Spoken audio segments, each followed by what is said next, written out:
여러분, 세상은 악하죠. 세상은 악합니다. 악한 이 세상은요, 정상적으로 돌아가는 것들이 사실 별로 없습니다.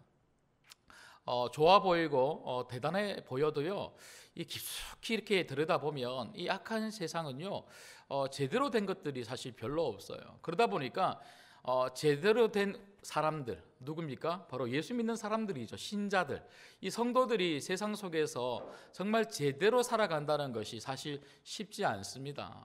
이런 부분들을 여러분, 우리는 좀 받아들일 필요가 좀 있는 것 같아요. 그래서 이런 우리들이 세상 속에서 빛과 소금의 역할을 감당해야 되는 것은요, 너무너무 중요하죠. 하나님 그러라고 우리를 먼저 불러주셨고 저 세상 속으로 우리를 파송하셨다는 거죠. 여러분, 저는 최근에 한국 교회에 대한 여러 가지 많은 위상이 추락한 것에 대해서 굉장히 많이 안타까워하고 있습니다. 정말 말로만 그런 게 아니고요, 정말 제 마음을 여러분들에게 다 이렇게 보여드리지 못할 만큼 참 많이 속상합니다. 그 속상한 마음을 가지고 정말 기도하고 있습니다. 그리고 어떻게 하면 좋을지 한 사람의 목회자로서, 우리 신광교회 담임 목사로서 굉장히 많은 부담과 그런 고민들을 가지고 기도하고 있습니다. 특별히 지난 주간 같은 경우에도 제가 이 교회 관련한 뉴스들은요, 웬만하면 다 챙겨서 보는 편입니다. 그런데 이렇게 뉴스에 나오는 교회와 관련된 그런 뉴스에 이 밑에 댓글에 보면요, 사실 제가 뭐 다 헤아려 보지는 못했지만 거의 100% 교회와 또 목사님들과 그리고 성도들을 욕하는, 비난하는, 그리고 조롱하는 그런 말들로 다 가득 채워져 있습니다. 제가 사실 몇 가지 좀 적어왔지만 별로 안 하고 싶어요. 여러분 다 알고 계시기 때문에 이 몇 가지 제가 적어온 이 말들을 굳이 제 입으로 안 옮겨도 다 알 수 있을 것 같습니다. 그런데 더 안타까운 것은요, 제가 댓글을 읽다가 보니까 어떤 분들이 이렇게 말씀하시는 거예요. 저도 교회 다니는 집사지만, 저도 교회 다니는 사람이지만, 그러면서 이야기하시는 분들도 다수 있더라는 것이죠. 그래서 여러분, 세상 사람들이 교회를 바라보는 시각뿐만 아니라 이미 교회를 다니고 있는 많은 성도들 중에서도 교회를 바라보는 시각들이 많이 바뀌었다는 것에 대해서 우리는 좀 인식할 필요가 있고요, 이런 부분에 대해서 좀 대책을 세워야 될 필요가 있습니다. 그러던 중에 제가 지난 한 주간 이 9시 저녁 집중 기도회 시간을 통해서도 제가 한 두어 번 말씀을 드린 말씀이기도 하고요, 그리고 제가 기도할 때마다 제가 되뇌기도 했는데, 지난 한 주간 제 그 마음속에 남아 있었던 그 한 줄의 말씀이 뭐냐면, 여러분 잘 아실 겁니다. 예수님께서 이런 말씀을 하셨죠. 너희는 세상의 소금이며 소금이 만일 그 맛을 잃으면 무엇으로 짜게 하리요? 후에는 아무 쓸데없어 다만 밖에 버려져 사람에게 밟힐 뿐이니라. 여러분 이 말씀 잘 알고 계실 겁니다. 이 말씀을 제가 읽는데 이 말씀이 제 마음속에 너무나 잘 알고 있었던 말씀임에도 불구하고 너무나 강하게 다가오는 거예요. 여러분 이 말씀의 뜻이 뭡니까? 우리는 세상의 소금이라는, 세상의 소금. 그러니까 교회 안에서의 소금과 빛이 아니라 하나님은 우리를 세상으로 파송하시려고 교회로 불러주셨다는 거죠. 여러분 믿으십니까? 예. 하나님 우리를 세상에 파송하시려고 우리를 교회로 불러주신 거예요. 그래서 우리는 세상의 소금이다. 근데 소금이며 빛인 우리들이 세상 속에서 그 빛을 발휘하지 못하고 소금의 맛을 내지 못하면 어떻게 세상을 바꿀 수가 있느냐, 이 말 아니겠습니까? 여러분 이 말씀이 왜 제게 그렇게 강하게 다가왔을까요? 여러분 제가 서두에도 말씀을 드렸던 것처럼 오늘 우리의 모습이 마치 소금의 그 짠맛을 잃어버린 그런 모습이 아닐까. 성도들의 모습, 우리 교회의 모습, 그렇지 않을까. 그래서 이 소금의 짠맛을 잃어버리니까요, 세상 사람들이 우리를 바라보면서 마치 비난하고 조롱하고 모욕적인 그런 말들을 얼마나 많이 하는지 모릅니다. 여러분, 그래서 저는 이번 주간에 여러분들에게 좀 이런 말씀을 드리고 싶어요. 신앙은 세상에 대한 영향력이다. 신앙은 세상에 대한 영향력이다. 이 한마디가 오늘 말씀을 읽는 내내 여러분 마음속에 좀 남아 있었으면 좋겠고요. 그리고 이 한마디를 가지고 이번 한 주간 기도를 하셨으면 좋겠고요. 특별히 신앙은 세상에 대한 영향력이라면 내가 어떻게 세상에 이번 한 주간 그리고 내가 살아가는 모든 삶의 자리에서 영향력을 발휘하며 살아야 될까를 좀 고민하는 그런 한 주간이 되었으면 좋겠습니다. 여러분, 예수님이 말씀하셨던 것처럼 소금이 짠맛을 잃어버리면 밖에 내버려져서 사람들한테 밟힌대요. 비참하지 않습니까? 이게 너무너무 싫은 거예요. 이게 너무너무 마음속에 거룩한 분노가 일어나는 거예요. 지금 우리가 밟히고 있는 거잖아요. 밟히고 있는 거. 이거는요, 세상 사람들의 문제다, 너희들 왜 우리를 이렇게 비난하냐 조롱하냐 이렇게 말할 것이 아니라 우리가 짠맛을 잃어버렸기 때문에 그런 것 아니겠습니까? 그래서 이번 한 주간 신앙은 세상에 대한 영향력이다, 이 메시지를 가지고 여러분들이 기도해 주시고 이 귀한 우리의 삶을 통하여 어떻게 하면 세상의 영향력을 발휘할 수 있을지 한번 고민해보는 그런 시간들이 되면 좋겠고요. 특별히 이런 맥락 속에서 오늘 말씀을 함께 좀 살펴보기를 원합니다. 여러분, 그렇다면 우리가 신앙은 세상에 대한 영향력이라면 우리는 세상을 어떻게 뒤집을 수 있는, 영향을 발휘할 수 있는 사람으로 살 수 있을까 하는 것이죠. 살 수 있을까? 첫 번째는요, 세상을 뒤집는 복음을 붙잡아야 합니다. 제가 다시 말씀드릴게요. 세상을 뒤집는 복음을 붙잡아야 합니다. 여러분, 세상은요, 그 어떤 것으로 바뀌지 않아요. 세상은 오직 복음으로만 바뀝니다. 어떤 분들은 그렇게 말씀하시더라고요.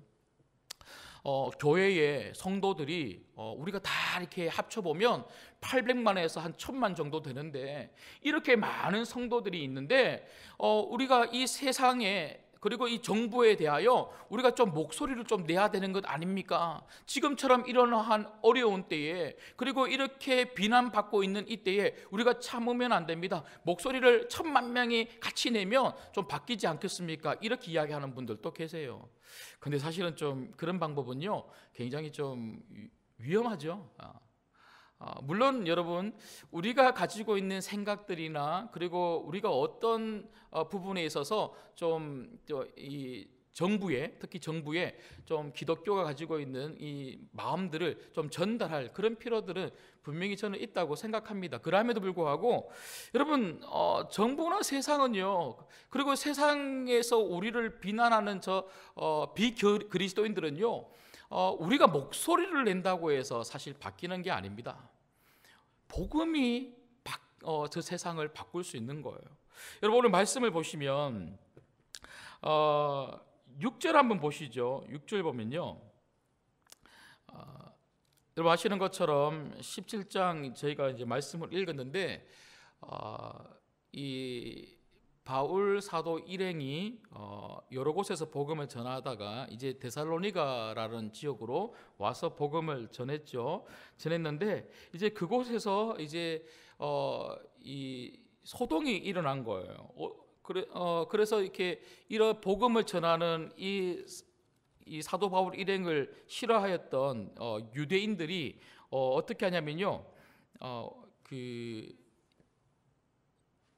5절 말씀에 보면 불량한 사람들을 데리고 왔다 그러는데, 사실은 이 불량한 사람들은 이제 깡패죠. 쉽게 말하면 우리가 깡패 이렇게 이야기를 하는데, 그런 불량한 사람들을 데리고 와서 그들이 머물렀던 야손의 집에까지 와서 그들을 이제 끄집어내려고 합니다. 끄집어내려고 하면서 막 그 소란을 피우죠. 그러면서 6절 말씀을 보시죠. 6절 말씀을 보시면, 자, 6절을 같이 읽을게요. 같이 읽습니다. 시작. 발견하지 못함에 야손과 및 형제들을 끌고 읍장들 앞에 가서 소리 질러 이르되 천하를 어지럽게 하던 이 사람들이 여기도 이르매. 그러니까 야손 집에 머물러 있었던 그 바울 일행을 찾지 못한 거예요. 그런데 그 바울 일행을 찾지 못하고 그 그 야손의 집 앞에서 머물러서 이 바울 일행들을 나오라고 외쳤던 소리 질렀던 이 사람들이 지금 그 바울 일행들을 향해서 뭐라고 이야기를 하냐면 천하를 어지럽게 하던 이 사람들, 천하를 어지럽게 하던 이 사람들. 여러분, 천하를 어지럽게 한다는 이 말이 영어로 보면요, 이 turn the upside down이라고 이렇게 이야기를 하는데, 그러니까 위아래를 이렇게 바꾸어버리는 그런 의미를 지금 가지고 있는데요. 근데 천하가 뭡니까? 천하는 바로 로마 황제가 다스리는 그 사회죠. 그러니까 로마 황제의 영향력이 있는 그 사회. 그런데 로마의 황제의 영향력이 있던 그 사회가 이제는 하나님 나라의 삶을 살아가는 사람들로 이제 뒤바뀌고 있는 거죠. 그런 영향들이 지금 미치고 있는 거예요. 그러니까 자기들이 이 로마의 황제의 영향력 아래에서 그 사회 제도와 질서 속에서 그렇게 자기들끼리는 잘 살고 있었는데, 그런데 갑자기 이상한 그 이야기를 하는, 그러니까 하나님 나라를 이야기하는 사람들에 의해서 하나님 나라의 법칙이 들어오기 시작하는 거예요. 그러니까 하나님 나라의 법칙이 들어오기 시작하니까 첨예하게 이 세상의 법칙과 하나님 나라의 법칙이 이제 부딪히기 시작하는 거죠. 그런데 지금 이 사람들의 표현에 의하면요, 어떤 법칙이 더 세다는 거예요? 하나님 나라의 법칙이 세다는 거예요. 하나님 나라의 법칙이 더 세기 때문에 지금 소동이 일어나고 있다, 이 말을 지금 하고 있는 거죠. 그런데 여러분, 오늘 이 말씀에 보면 이런 일들이 어떻게 가능한가? 여러분, 3절 말씀을 한번 보십시오. 3절 말씀을 보시면요, 자, 3절 말씀 보시죠. 자, 바울이 이제 그 바울 일행이 회당에 가서 지금 뭐 하고 있냐면요, 복음을 전하는 거예요. 복음. 바울이 딴 거 한 거 아니에요. 지금 데살로니가라고 하는 이 지역에 와서 다른 것을 한 것이 아니라 회당에 가서 하나님 말씀을 가지고 복음을 전했다는 거죠. 근데 그 복음이 뭡니까? 3절 말씀에 보면 뜻을 풀어 그리스도가 해를 받고 죽은 자 가운데서 다시 살아나야 할 것을 증언하고 이르되 내가 너에게 전하는 이 예수가 곧 그리스도라 하리. 복음이 뭡니까? 복음은 예수님이죠. 예수님의 죽으심과 그 부활, 예수님에 대한 이야기를 했더니 어떤 일들이 일어났다는 겁니까? 사람들이 바뀌기 시작하더라는 거예요. 그러니까 하나님이 그 사람들의 심령 안에서 다스리기 시작하는, 그러니까 그전에는 이 세상의 원리와 이 세상의 법칙이 우리를 다스려가기 시작했는데, 이런 복음을 들으니까요, 그 심령 안에서부터 누가 다스리기 시작하냐면 바로 주님이 다스리는 하나님 나라가 이루어지기 시작하더라는 거예요. 여러분, 특별히 오늘 4절 말씀에 보면요, 그 중에 어떤 사람 곧 경건한 헬라인의 큰 무리와 적지 않은 기부인도 권함을 받고 바울과 실라를 따르나. 그러니까 무슨 말입니까? 복음을 들었던 사람 중에 어떤 사람들도 있었다는 겁니까? 이방인들도 있었다는 거예요. 헬라인들, 이방인들도 있었을 뿐만 아니라 기부인들, 그러니까 권력자들, 상당수의 권력자들도 이 복음을 듣고 복음으로 말미암아 변화되기 시작하는 거예요.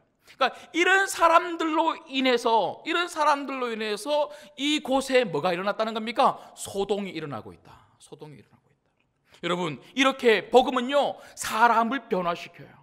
이렇게 하나님 나라로 변한 이 사람들이 가는 그곳이 또다시 변화되는 거예요. 여러분, 이런 일들에 우리가 쓰임을 받고 싶지 않습니까? 여러분, 우리가 복음을 전하면요, 우리 가정에 우리 가족들이 바뀌게 될 줄 믿습니다. 우리가 복음을 전하면 내가 다니는 직장에 그 사람들이 바뀌게 될 줄 믿습니다. 내가 복음을 전하면 내가 머물고 있는 그 학교에 내 친구들이, 우리 과의 선배들이 바뀌기 시작하는 거예요. 그들이 바뀌면, 그들이 하나님 나라로 바뀌면 그들이 가는 그곳에 그들이 하나님 나라를 세우는 하나님의 자녀들로 살게 되더라는 거예요. 그러면 upside down, turn the upside down.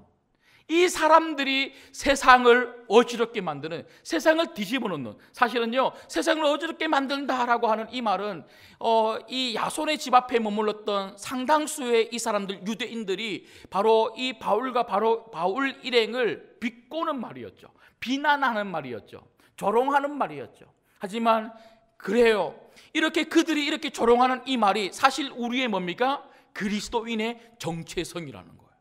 우린 반드시 세상을 뒤집어 놓는 사람들이 되어야 합니다. 무엇을 가지고 말이죠? 복음을 가지고. 여러분, 특별히 어떤 분들은 이런 말씀을 하면 저에게 이렇게 물어보실 것 같아요. 목사님, 우리도 다 알고 있어요. 그런데 목사님, 지금처럼 복음을 전하기가 어려운 때가 없어요. 사람들이 복음을 듣지 않아요. 그리고 복음을 전한다 할지라도 사람들이 아마 복음을 전하는 저희들을 미쳤다 할 겁니다. 지금처럼 교회가 욕을 먹고 있는 지금 이때에 우리가 어떻게 복음을 전하겠어요? 이렇게 말하는 분들도 분명히 있을 겁니다. 그렇습니다. 저도 인정합니다. 저도 인정합니다.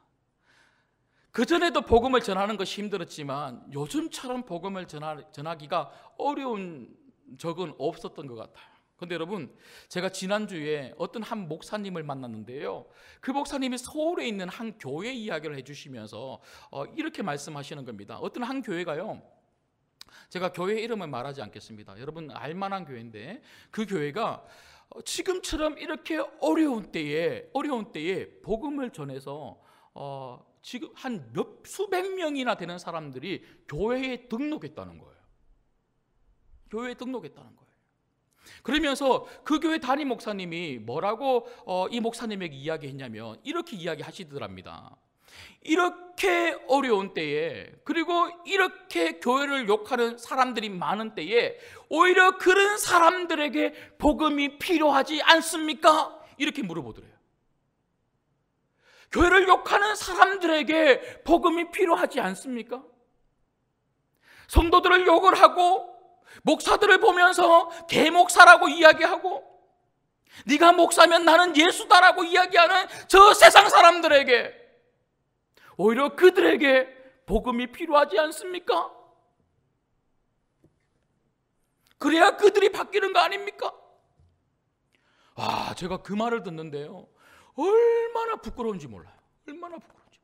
그래서 그 교회가 이렇게 코로나 때문에 사람들을 제대로 만나기도 어렵고 우리끼리 모이는 것도 어렵지 않습니까? 이러한 때에 어려운 사람들 찾아가서 선물도 전달해드리고, 우리도 사랑의 박스 이제 곧 있으면 시작을 할 텐데요, 정말 복음이 필요한 사람들에게 선물도 전달해드리고, 그리고 성도들이 교회에서 이렇게 준비한 전도지 그걸 들고 나가서 막 곳곳에 다니면서 아는 사람들한테도 주기도 하고 모르는 사람들한테 주기도 하면서 수천 장, 수만 장 그렇게 복음을 전했는데, 물론 그렇게 선물을 받고 그리고 이 전도지를 받고 교회에 온 사람들이 그렇게 많지는 않아요. 많지는 않았다 그래요. 보통은 그래도 관계 전도를 통해서 아는 분들이 많이 왔다고 합니다. 그런데 제가 그 교회 이야기를 들으면서 어떤 마음이 들었냐면, 그래도 이러한 때에 복음을 들어야 되는 사람들은 분명히 있다. 그리고 복음을 들으면 사람들은 변한다. 그 사람이 한 명이라도, 우리가 수백 명, 수천 명에게 복음을 전해서 겨우 한 명 변해서 교회에 온다 할지라도 그 변화될 한 명을 위해서라도 우리는 복음을 전해야 되지 않겠습니까? 영혼 구원은요, 한 명 보고 하는 거예요. 영혼 구원은 한 명 보고 하는 거예요. 그 마지막 한 명, 정말 복음 때문에 변화될 그 한 명이 있다면 지금 이 시대에 우리는 여전히 복음을 포기할 수 없는 거고요, 이 복음을 가지고 내 삶의 자리에서 전해서 그 사람을 변화시킬 수만 했다면 우리는 세상을 뒤집어 놓는 그런 그리스도인들, 세상의 소금이요 세상의 빛으로 살아갈 수 있는 그런 영향력 있는 그리스도인들로 살게 될 줄 믿습니다. 그런가 하면 두 번째로, 우리가 어떻게 세상을 뒤집어 놓는 사람들로 살 수 있습니까? 그것은 바로 세상을 뒤집는 소수가 되어야 한다는 겁니다. 여러분, 교회 다니는 것으로 세상을 뒤집을 수 없어요. 예배 드리는 것으로 세상을 뒤집을 수 없어요. 여러분, 제가 지난주에 그 말씀을 전해드리면서 여러분들에게 숙제를 하나를 드렸죠. 그 숙제가 뭡니까? 찬양하자. 여러분 인생의 곡 한 곡을 붙들고 한 주간 내내 한번 찬양을 불러보자. 그렇게 여러분들에게 부탁을 드렸는데 정말 여러분 인생의 곡 한 곡 붙들고 찬양을 해보셨습니까? 여러분, 예배를 우리가 드리고 그냥 은혜를 받는 것으로 여러분 우리가 바뀌지 않아요. 정말 말씀을 들었으면, 은혜를 받았으면 내게 은혜가 되는 그 말씀대로 내가 내 삶의 자리에서 적용해 볼 때, 살아볼 때 그것이 바로 말씀의 삶이 되는 거예요. 말씀의 삶이 되는 거예요. 그렇게 말씀대로 살아가는 그런 소수들을 통하여 세상은 변화가 되는 겁니다. 근데 여러분, 교회를 한번 보십시오. 교회 다니는 사람들은 많아요. 제가 서두에도 말씀을 드렸던 것처럼 800만 명이 된다, 900만 명이 된다, 1000만 명까지 그렇게 말씀하시는 분들도 계세요. 근데 여러분, 1000만 명이 다 예수 그리스도의 제자로 살고 있습니까? 다르게 살아야 세상은 바뀌는데 우리가 다르게 살지 않으니까 세상은 바뀌지 않는 거죠. 여러분, 예수님은요, 다르게 살아가는 소수들을 통하여 세상을 바꾸기를 원하셨어요. 여러분 잘 아시는 것처럼 예수님은 이 땅 가운데 누구를 남겨두셨냐면요, 예수님을 정말 믿는, 그리고 예수님만 따르는 참된 제자 그 12명을 남겨두셨지 않습니까? 예수님 사역의 원리는 소수에 집중하는 거예요. 소수에 집중하는 거예요. 수많은 무리들이 있었어요. 그러나 그 수많은 무리들은요, 예수님 때문에 병 낫기를 원하고, 예수님 때문에 그리고 먹을 것을 구하기를 원하고, 예수님 때문에 문제가 해결되기를 원하는 수많은 무리들이 있었지만 무리들로는 세상이 바뀌지 않는다니까요. 예수님 그것을 너무나 잘 알고 계셨기 때문에 무리를 통하여 세상을 바꾸는 것이 아니라 정말 예수에 미친 사람들, 정말 예수 때문에 전 인생이 바뀌어진 사람들, 심령이 바뀌어졌을 뿐만 아니라 삶이 바뀌어진 사람들, 오직 예수님에게 기준을 삼고 오직 예수님만 바라보고 예수님이 원하시는 대로 살아가고자 하는 그 소수의 제자들, 그들을 통하여 세상을 바꾸어 가셨다는 것입니다. 여러분, 오늘 또 말씀을 한번 보십시오. 오늘 말씀의 주인공들은요, 다수가 아니에요. 다수가 아니에요. 굉장히 소수였습니다. 여러분, 오늘뿐만 아니라 사도행전을 보십시오. 사도행전을 보시면요, 다수의 사람들이 등장하지 않습니다. 다수의 사람들을 통하여 교회가 세워진 것도 아니고요, 다수의 사람들을 통하여 세상이 바뀌어진 것도 아니고요, 다수의 사람들을 통하여 복음이 땅끝까지 전해진 것도 아니에요. 굉장한 소수, 복음에 헌신하는 소수, 오직 예수님밖에 모르는 소수, 하나님만 사랑하는 소수, 어떤 위협과 어려움 속에서도 정말 하나님 나라를 바라보며 그 하나님 나라를 펼쳐가고자 하는 그 소수, 그 소수들로 인하여 세상은 바뀌어져 갔던 것입니다. 여러분, 우리 한국 이 사회를 한번 보십시오. 우리 조국을 봐도 그렇지 않습니까? 여러분, 저는 해방의 때를 살아간 사람은 아니지만 제가 책을 읽어보거나 여러 가지 자료들을 봤을 때에, 여러분, 우리가 8.15 해방 이후에 여러분 한번 보십시오. 8.15 해방을 두고 정말 수많은 사람들의 헌신과 그리고 그들의 노력이 있었습니다. 특별히 여러분, 3.1운동 때에 여러분 33인의 그 민족 대표가 그 독립선언서에 사인을 하지 않습니까? 근데 33인의 민족 대표 중에 16명이 바로 기독교인입니다. 해방 이후에 13개 도에 건국준비위원회가 세워졌습니다. 건국준비위원회 13개 도에 그 준비위원장 13명 중에 7명이 기독교인이었습니다. 6.25 때는 어떻습니까? 여러분, 6.25 중에도 그렇고 6.25 이후에도 그렇고 그 전쟁이 끝난 뒤에도 여러분 수많은 피난민들을 섬겼던 사람들 다수가 누구였습니까? 목사들과 교회였습니다. 성도들이었습니다. 곳곳에 세워진 그 교회와 성도들이 피난민들을 받아준 거예요.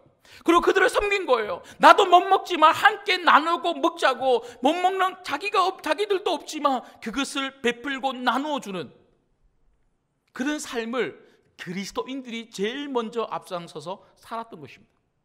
여러분, 한국 사회는요, 이렇게 앞장서서 달려나가는 그리스도인 리더들이 있었기 때문에 수많은 국민들이 그 리더들을 보면서 따라와서 여기까지 온 거예요. 지금 이런 리더들이 필요하지 않습니까? 소수의 사람들, 정말 믿음의 사람들. 여러분, 안 믿는 사람들의 입장에서는요, 우리들을 보면 아마 미쳤다 그럴 거예요. 정말 예수님을 믿고 정말 우리 심령 속에 막 변화가 일어나서 우리 삶이 막 바뀌기 시작하는 그런 모습들을 보면요, 미쳤다 그럴 거예요. 조금 있으면 우리가 또 10월 달에 우리가 이 홍해 작전 기도회도 하지 않습니까? 새벽에. 바라건대 우리가 가을 기도회는 정상대로 이렇게 못하고 지나갔는데요, 홍해 작전 기도회만큼은 우리가 꼭 우리가 다 같이 모여서 좀 할 수 있었으면 좋겠습니다. 여러분 꼭 기도해 주십시오. 네. 여러분, 이렇게 새벽에 나와서 막 여기 우리 교회도 이렇게 홍해 작전 기도회가 되면 뭐 주차할 데가 없어서 막 곳곳에 주차하고 사람들이 막 들어오고 막 그러잖아요. 그런 우리들의 모습을 보고 아마 세상 사람들은요, 이해할 수 없어요. 미쳤다 그럴 거예요. 그리고 제가 방금 전에도 말씀드렸던 것처럼 사랑의 박스 우리가 2년째 하고 올해 3년째 우리가 아마 하게 될 텐데요, 여러분, 이렇게 어려운 때에, 다 경제적으로 힘든 때에 우리가 그런 것들을 하기 시작하면요, 세상 사람들은요, 자기들도 힘들면서 누구를 섬긴다고 아마 그렇게 이야기할 거예요. 그런데 여러분, 그리스도인들은 달라요. 다른 모습들이 우리들을 통하여 나가기 시작하는 거예요. 그게 신앙적인 모습이든 아니면 사랑의 모습이든 그게 구제든 어떤 모습을 통하여서든지 우리들을 통하여 그런 다름이 드러나기 시작할 때 세상 사람들이 그런 다른 우리들을 보고 따라오더라는 거예요.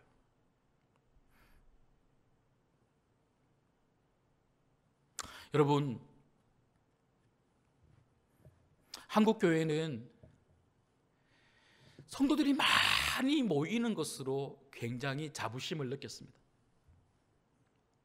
부흥을 이야기할 때 한국 교회는요, 성도들이 많이 모이고 재정이 많아지기 시작하면서 교회를 정말 곳곳에 더 크게 지으면서 하나님이 우리들에게 은혜를 주셨다, 감사합니다, 이런 때가 있었습니다.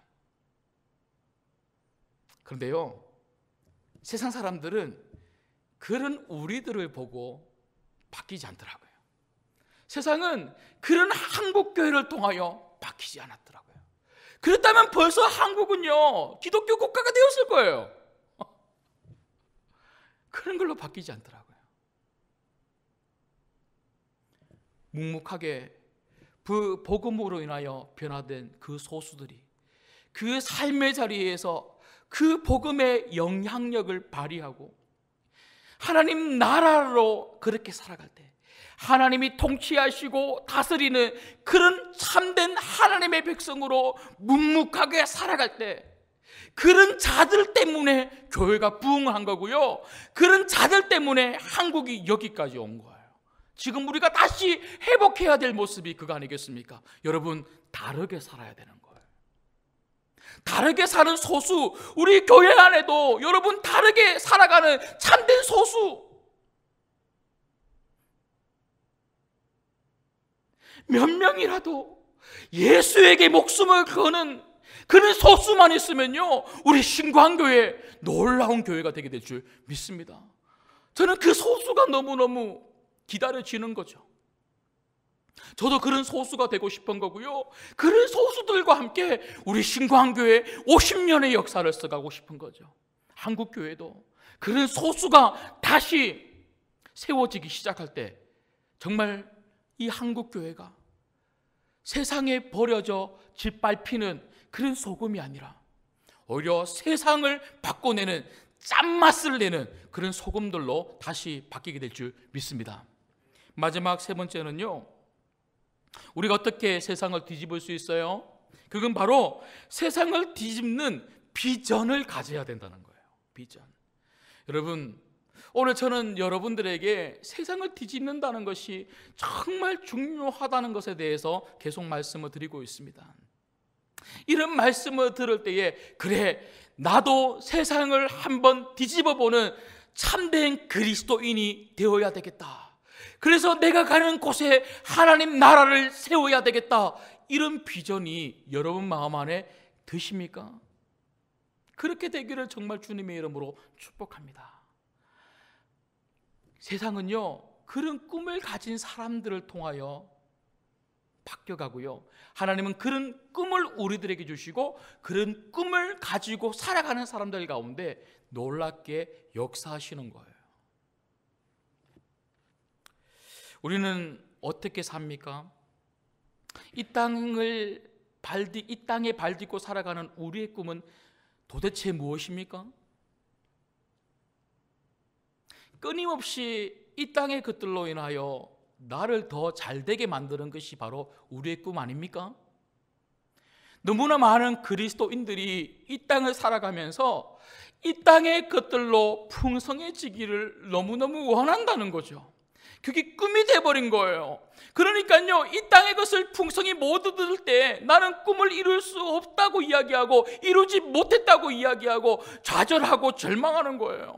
특별히 젊은 세대들을 한번 보십시오. 이 땅의 것들을 이루지 못하는 지금 이 땅의 사회적 현실을 바라보면서, 이 땅을 바라보면서 더 이상 소망이 없다고 그렇게 이야기하는 거예요. 여러분, 소망은 도대체 어떤 것입니까? 이 땅의 것을 얻지 못함이 우리들에게 소망을 잃어버리도록 만드는 것이 아니라 우리가 하나님 나라를 붙잡지 못함이 바로 소망이 없는 거예요.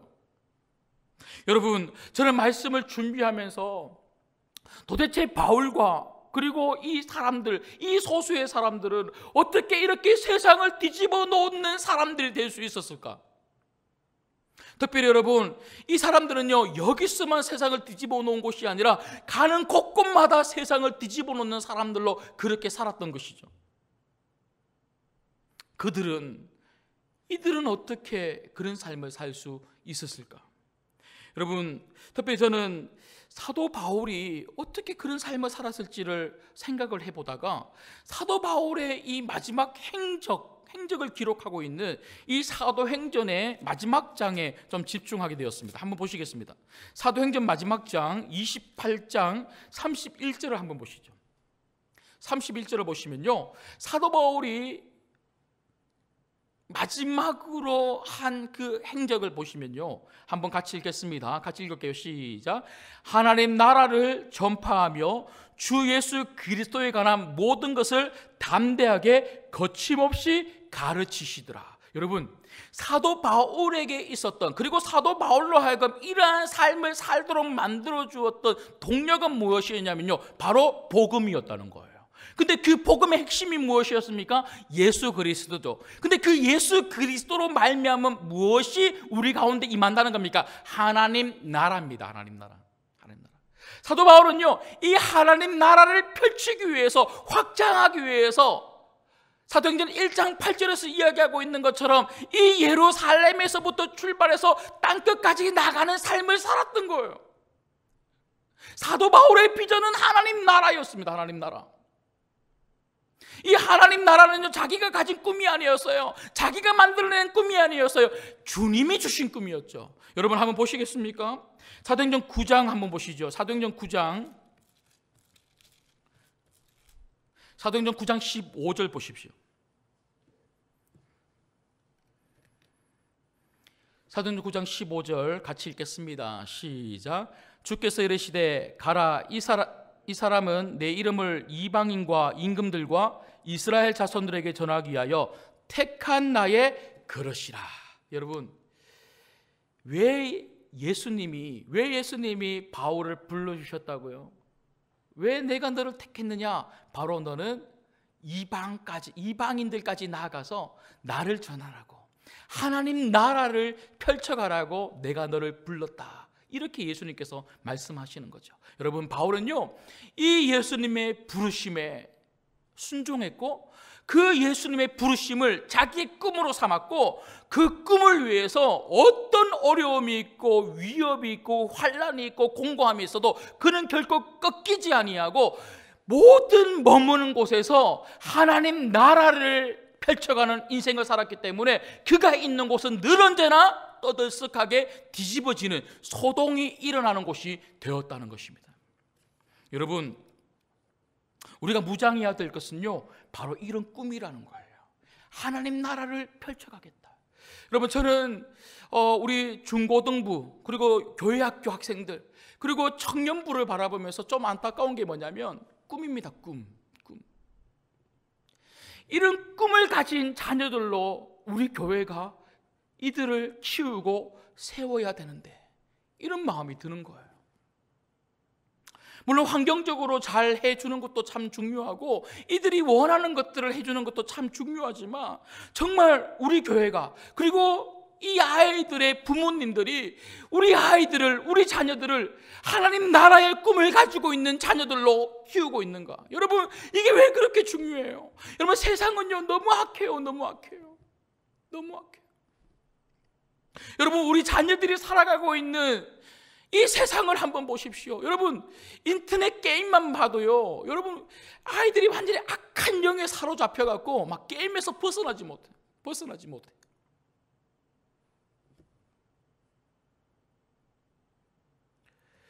우리 자녀들이 다니는 그 학교에서 학업의 수업들의 내용들을 한번 보십시오.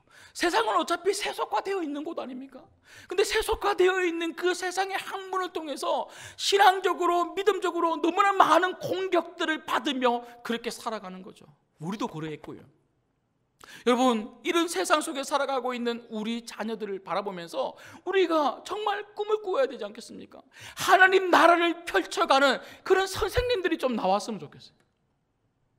여러분, 우리 교회에도 선생님들 많으신데요, 여러분, 선생님들의 그 한마디 한마디에 아이들이 얼마나 영향을 많이 받는지 몰라요.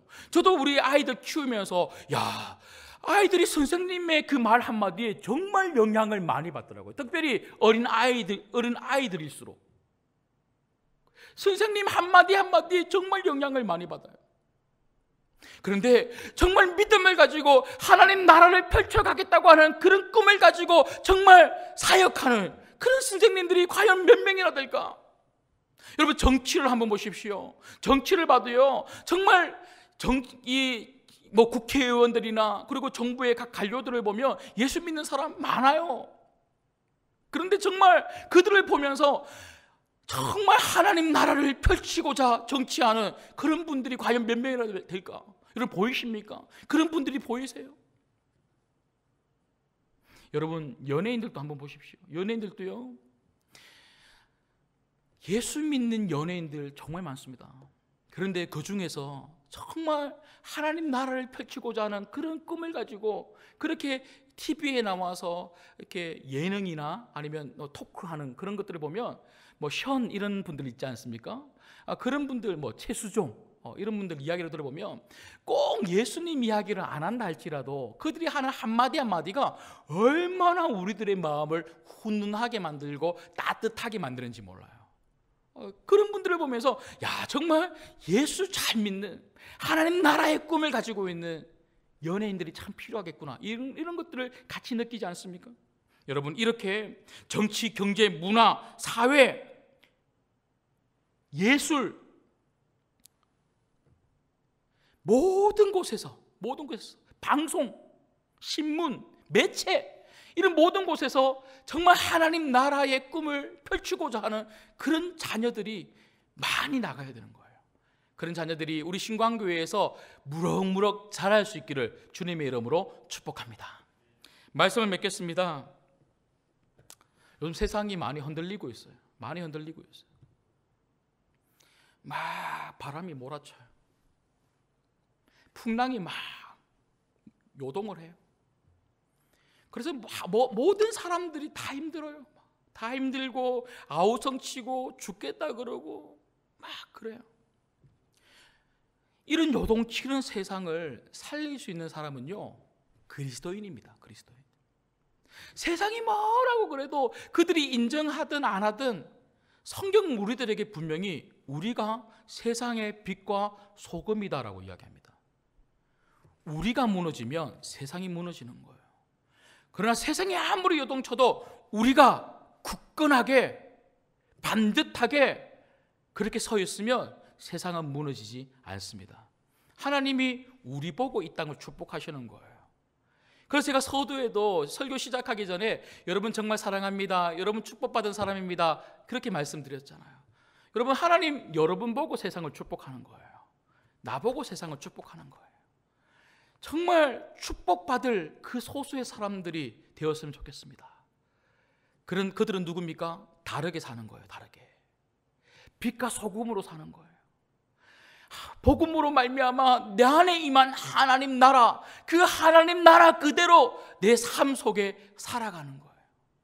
그런 여러분들을 통하여 이 세상이 좀 뒤집어졌으면 좋겠습니다. 이런 어지러운 세상, 이런 세상을 말하는 게 아니고요, 오히려 우리가 이 어지러운 세상을 반듯하게 뒤집어서 세워 놓았으면 좋겠습니다. 업사이드 다운은요, 바르게 세우는 거거든요. 내가 가는 곳이 바르게 세워져야 되는 거예요. 우리 자녀들이 가는 곳이 바르게 세워져야 되는 거예요. 우리 교회들이 서 있는 그 지역이 바르게 세워져야 되는 거예요. 한국 교회가 다시 빛과 소금의 역할을 감당하게 되면 이 나라, 이 민족이 바르게 세워지게 될 줄 믿습니다. 그렇게 쓰임받을 수 있는, 세상을 뒤집어 놓는 하나님의 사람들, 예수 그리스도의 제자들 되기를 주님의 이름으로 축복합니다.